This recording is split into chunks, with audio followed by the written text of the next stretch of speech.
he was, and Torii Hunter. I mean, is a personality that comes immediately to mind. I think anybody that shows that, the smile and joy about, Tori's that way about life, right? But he was that way on the field. I mean, it was clear to him, to everybody, that it was a joy for him to play baseball. And I think the ability, and I won't say that I had this. I wish I'd had more of it. I was more of the intense guy that. It was baseball performance was a war for me. I mean, it was a battle. My whole career, it was a battle. I mean, since I was 10 years old, it was a battle. I was never good enough. I always wanted to be better, and failure, of which there is a lot in baseball. I don't care if you're 10 or if you're in the big leagues. There's a lot of failure, and that wore on me. A lot. It was hard for me to laugh after striking out with the bases loaded. Nobody does that, but that I wish I had done that better. But there are other guys that are really intense, like that I think about their personalities, Don Mattingly and Wade Boggs, and guys that were not outwardly happy-go-lucky, fun-loving guys, but that intensity worked. Yeah, it worked for them. I think that it really is just a question of, here's an intense personality that was more of a personality, Lou Piniella. Yeah. I mean, he was just a fiery guy that, and he loved playing the game, loved hitting, loved talking about hitting. I mean, and played hard. I mean, I really liked Lou an awful lot. I learned a lot about hitting from Lou, and he told me one time when he was going to retire, he said, and this resonated with me. He said, Roy, I'm just weary. I'm weary of the pressure of having to perform every day, day in, day out, and that will get to you. And so I admire the guys like Escobar and Eddie Rosario and Torii Hunter and Puck and some of those guys that are just. It's not like they're happy-go-lucky.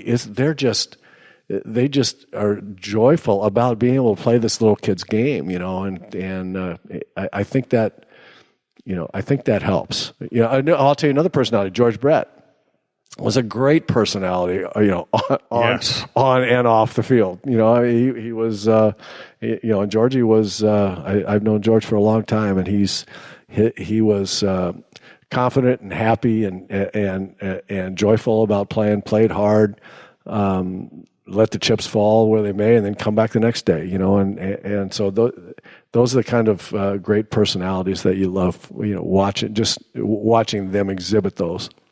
The name that jumped out from my experiences when he started talking about all these guys is Guardado, because I was, covering the Twins beat when he first came up, and, he was not tall. He didn't throw very hard. He was left-handed.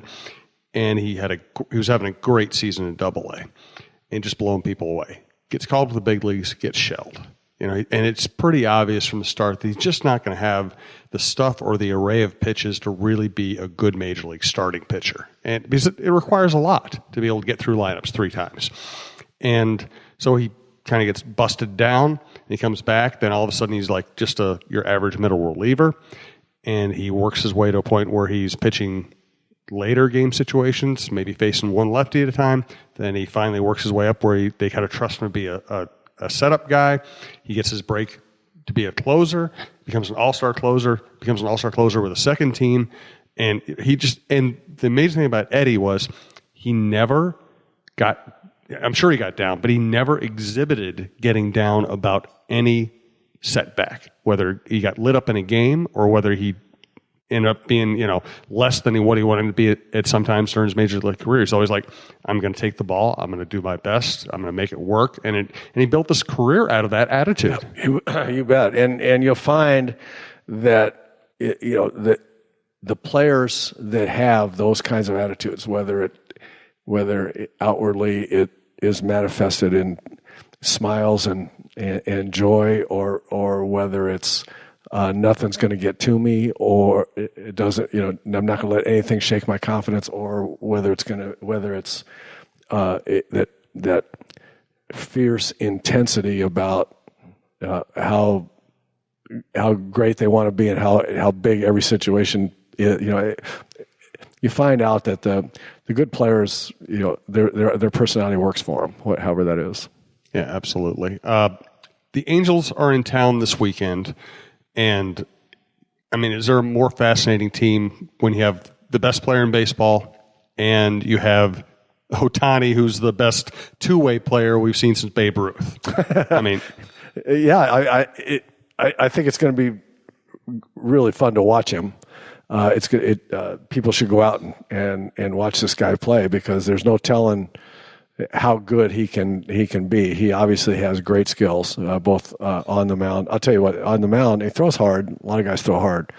He's got a wipeout slider that is like Guidry's left-handed one, like Liriano's left-handed one. He's throwing it right-handed, and it's nasty. And you don't see that pitch thrown that well very often. To go with throwing 95 to 97 and then throwing a 91 mile an hour disappearing slider, it's pretty special. And my question was, okay, fine, but you can't have an arm and command of pitches like that and still be a good hitter. I mean, I understand you were a good hitter over there in Japan, and I get it, but this is different. This is the big leagues, and so far he hasn't backed down off of that. That talent has carried into the batter's box as well. So he's a pretty remarkable young man, and he's absolutely worth watching. I thought Molitor was the most scientific hitter I watched, when I was covering baseball on a daily basis. How does Albert Pujols and his approach compare to someone like Molitor or whoever you would? I mean, Crew might be the guy you would cite as the most scientific hitter you dealt with. Where does Pujols rank in that realm?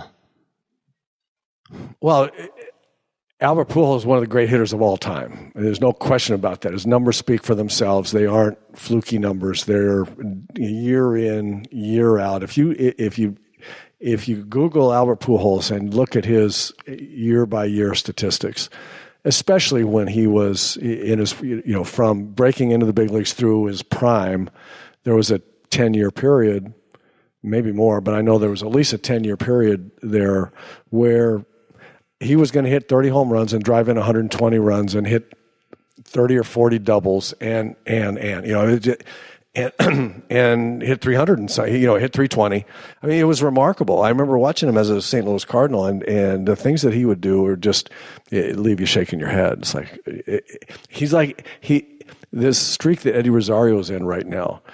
Pujols had 10 straight seasons that way, where he just kept doing these things, and it'd be really fun if Eddie Rosario develops into that kind of hitter. But there aren't too many Albert Pujolses. And I don't know enough about his approach to the plate from a scientific hitter standpoint. First of all, he has a great knowledge about what he's trying to do at the plate. You can't hit like that with just talent. But he has a combination of the great talent, great strength, and then able to figure pitchers, pretty well. Because it's one thing to have talent and strength and go up and try to adjust to every pitch that a pitcher throws off one pitch. So you're looking for a fastball and then adjust to breaking balls or however you want to do it. What I learned is that to be a truly great hitter in the big leagues, you have to be able to figure out, how is this pitcher going to try to get me out? What's his best pitch? Is he going to throw that more often than something else? And even if I'd rather hit the fastball, if I'm going to see more breaking balls or more sliders, I better just go up and sit on that pitch until I get it, and then I have to hit it when I get it, right? And it's become clear watching him over the years that he's figured that kind of thing out. He's figured out an approach, much like Miguel Cabrera, that says, look, I'm going to set up to hit all fastballs to right center, because that will enable me to hit because I can hit the ball out of the ballpark to right center, so I'm not really giving anything up. And B, I can hit 7 out of the 8 possible pitches and locations if I set up that way. And 3, B, C, I know that I'm going to have trouble on the inside fastball. Is the only one that's going to give me trouble. But I'm also strong enough to be able to fight that off, foul it off, all those kinds of things. And then ultimately the pitcher's going to make a mistake out there in the middle of the plate, and it's going to go a long ways somewhere, and the result will be good, type of thing. Pujols is the same kind of guy. I mean, he just figured out, if I take this approach, it'll work out okay. 2 more Twins topics I want to get to today. Again, this is Roy Smalley's Chin Music. If you get a chance, listen by going to talknorth.com, downloading the episode. That would help us out a lot. We'd appreciate it. Also, a live show, for the Cheryl Reeve Show, is 6 p.m. on Monday at Free House in North Loop. If you'd like to stop by, visit with Cheryl or me, and get some Talk North attire, we would love to see you then. Jose Rios, complete game in his last start. What are you seeing out of him that is enabling him to get through 9 innings? I think we have to acknowledge one thing. We've talked a lot about how the really good big league hitters murder mediocre pitching, right?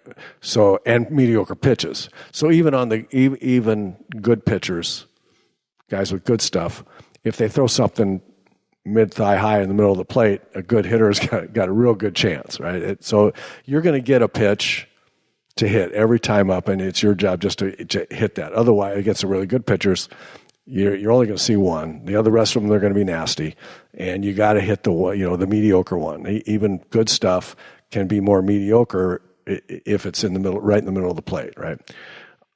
In like manner, Jose Rios stuff is going to wipe out mediocre lineups.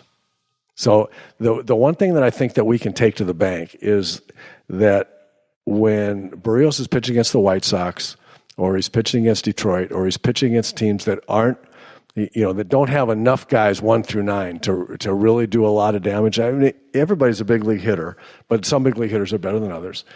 And every lineup can hurt you, but some lineups are more extended. The 1 through 7 can really hurt, whereas some lineups, if you don't let the 3-hitter and the 4-hitter beat you, then you've got a pretty good chance. Jose Rios should wipe out the White Sox. I mean, he just should. That stuff should play.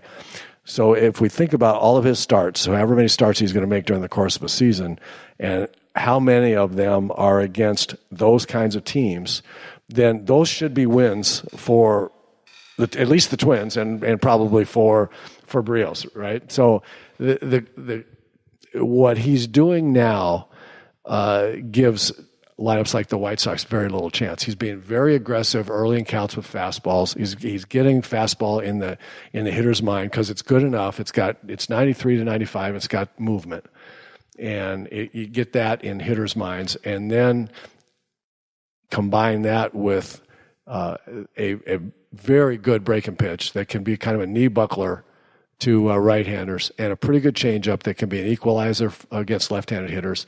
And you just mix those other ones in at the right kinds of times, and that stuff should be 17, 18 wins, against American League teams. There will be some he'll win almost all the games against the more inferior lineups. And when he's on against the good lineups, he can beat those guys too. And then it's just a question of the Twins' offense, right? So I just feel like Rios now, every time he goes out there, it's just more and more understanding about what his stuff is, what I've got today. Okay, this is what I have today. How am I going to? Where's my strength today? And depending on the lineup that he's facing and the kind of stuff that he has, it should be a competitive game every time out there. When he's got really great stuff, it should be a win. And against lineups that only have 2 or 3 hitters that can really beat you, he should win those games. As we speak today, Joe Mauer is still kind of easing his way back from the cervical problem, the concussion symptoms, sensitivity to light, all those things. They're thinking about sending him on a rehab assignment to make sure he can handle games. And this all scares me because this sounds, it's not as bad as what Corey Koski went through, where he had to sit in a dark room for months at a time, but it's kind of in the same vein. So I'm worried about it for for Joe and for Joe's career and Joe's family and everything else, how much are alarm bells going off for you? I feel the same way. I'm very nervous about it for him.